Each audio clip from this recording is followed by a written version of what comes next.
Hi everyone, it's Mojaxx here in the DJ City UK lab. Today I'm reviewing the XDJ-RX from Pioneer. This is an all-in-one standalone unit designed to be used with rekordbox, so you export your files from rekordbox on your desktop or laptop computer, and they come with all their beat grid information, BPM, cue points and so on. Put your USB sticks into this device and just play from this alone. It can be used as a MIDI controller as well for Tractor and the like, and it can also support standalone mixing as well, so you can plug in external CD players or turntables, whatever it is you want to plug in.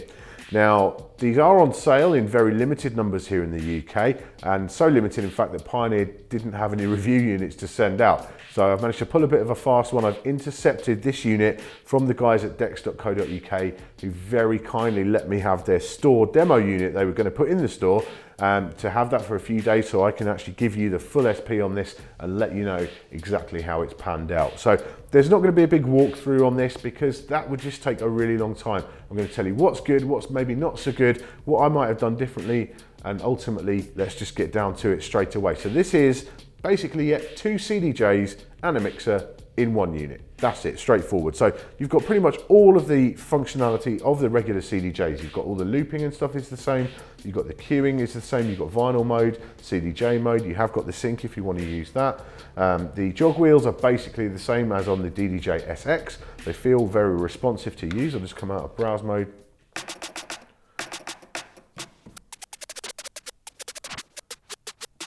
Very nice to use, not quite as nice as the full size wheels of course, but you know, we're talking about a pretty budget end device here really. This is $1,500, that's compared to the current sort of budget end CDJ, which is the XDJ-1000. These are $1,000 each. This is $1,500 for two decks and a mixer in one. So from a value point of view, it's very good, especially considering you don't need a really expensive fully powered computer to be able to use the rekordbox software. You can use pretty much any old machine for that. All the actual processing is done within the unit itself. So yeah, the jog wheels are good. You've got this pad section at the bottom, the pads with the hot cues on there, and they're kind of clicky. They're like a plastic feel, not rubbery, which is a bit surprising at first, but again, they're responsive, they're fast to use.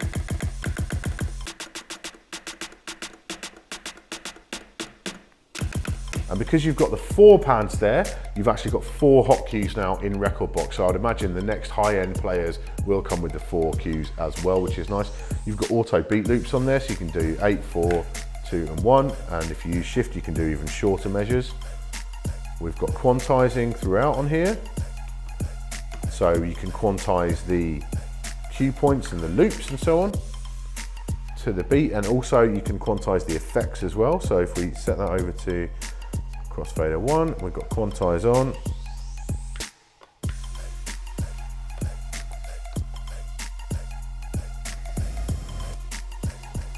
So that echo will follow the BPM precisely according to the grid. And the effects, these beat effects like the echo and so on, are post fader and they're post crossfader. And I always like to see that on anything. And you've got the usual sort of Pioneer selection there. You've got a nice reverb. You've got the transform, spiral, echo, delay, pitch and roll. You've got the sound color effects as well. So you've got the filter, high pass and low pass, the crush effect, the gate compressor, and the white noise as well. You don't have split cue on here. I know that will be a disappointment to some people. You've got the cue and master blend, but you don't have the split cue. The crossfader is quite a sharp cut on there, and so that's pretty good for scratching. It's not like an inner fader or something, but no doubt you could squeeze one of those in, but it feels absolutely fine, just a typical kind of Pioneer fader.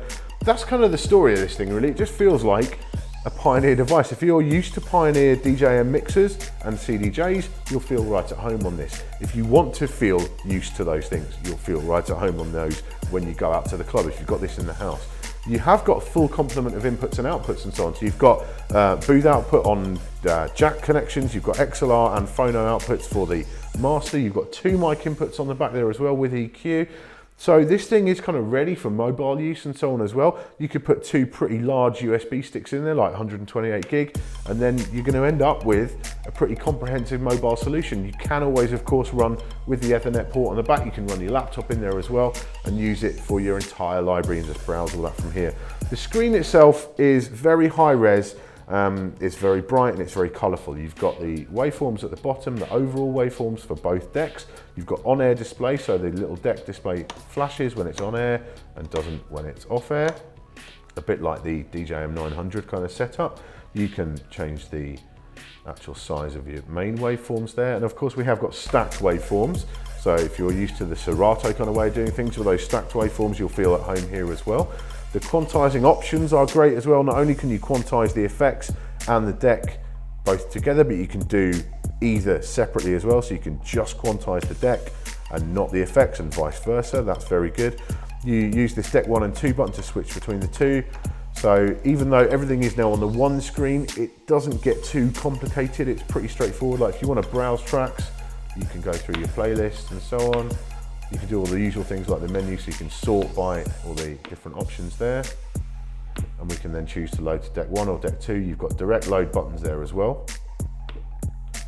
So we can just load those up. You can see it's pretty quick to respond.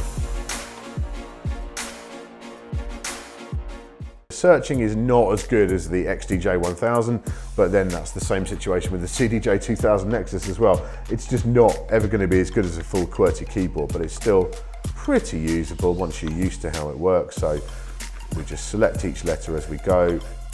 We delete like so. So let's put in that one again, F, W, and then we hit enter, and then we can tag that track and add it to the tag list, or we can load it to a deck as well. So load to deck 1, deck 2, and go through the actual cue point list on it as well, which is a nice touch. Haven't seen that on the Rekordbox stuff before. The second USB stick, you can actually record to that as well. If you've got sufficient space on the stick, you can record. It records as a WAV file. It's nice and high quality. It is very hot recording, so you'll need to make sure you do stick to around about the 0 mark on the VU meters, rather than doing the regular Pioneer thing of going like 3 ambers or whatever. You will need to stick to the 0 mark, and then you won't clip and you'll get a nice, lovely sounding recording. That's a great touch. I was a little bit disappointed at first to find that when I put in my USB sticks, it didn't load my settings. I didn't have the option to load my settings as you do with the more recent CDJs and XDJ-1000. But in fact, what I discovered is that when you turn this off, your settings persist. So next time you turn it on, all your settings for your pitch range, your master tempo on and off, your auto queuing level, that sort of stuff is all saved to the unit. So if you're not switching between loads of DJs, I mean, this is not designed to be used in a club environment, it's designed for your home use, then all your settings will just load every time you turn the unit on. And that is a really nice touch. I thought it was a step backwards, but actually for the intended use of this, it's going to be really good. We've got this loop slice mode, which to be honest, I can kind of give or take this.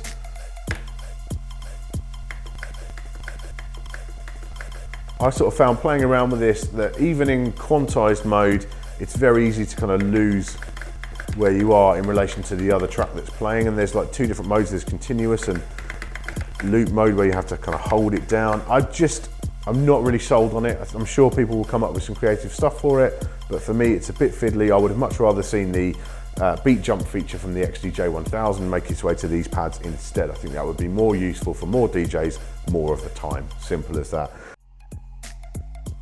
Construction wise, it's very good. It's solid, you know, it's kind of plastic construction around the edges and stuff, but you've got the metal faceplates.